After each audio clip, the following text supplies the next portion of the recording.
బియ్యం పిండి కొంచెం అంతా శనగపిండి రెండు కలిపి చేసుకుంటున్నాం. ఇక కాలిపూర పకోడీతో చేసుకుంటున్నాము. ఇట్లయితే బాగుంటుంది. ఇక అందులోకి ఓమా కొద్దిగా నువ్వులు వేసుకోవాలి.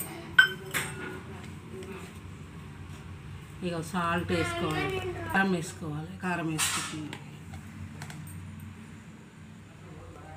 ఇక అల్లం వెల్లిగడ్డ పేస్ట్,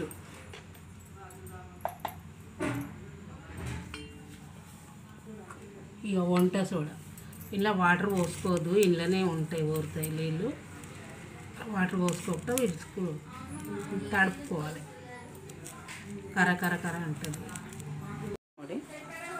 బాగుంటుంది. కొంచెం వాటర్ కూడా పోసుకున్నా, వాటర్ సరిపోతుందేమో అనుకున్నా కానీ కొద్దిగా వాటర్ పోసుకుంటే ఇట్లా మెత్తగా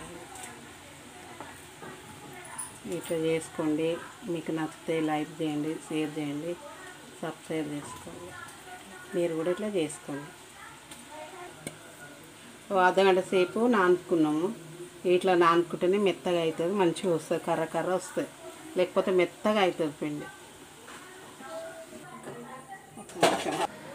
తీసేటప్పుడు చూపించాలి. కాలిపూర పకోడీ అయింది. ఇట్లా మంచిగా గోల్డ్ కలర్ వచ్చేదాకా కాల్చుకోవాలి. కర్ర అవుతుంది. ఇట్లా టేస్ట్ కూడా బాగుంటుంది. ఇట్లా కాల్చుకోవాలి. మీరు కూడా చేసుకోండి. వీడియో నచ్చితే లైక్ చేయండి, షేర్ చేయండి, సబ్స్క్రైబ్ చేసుకోండి.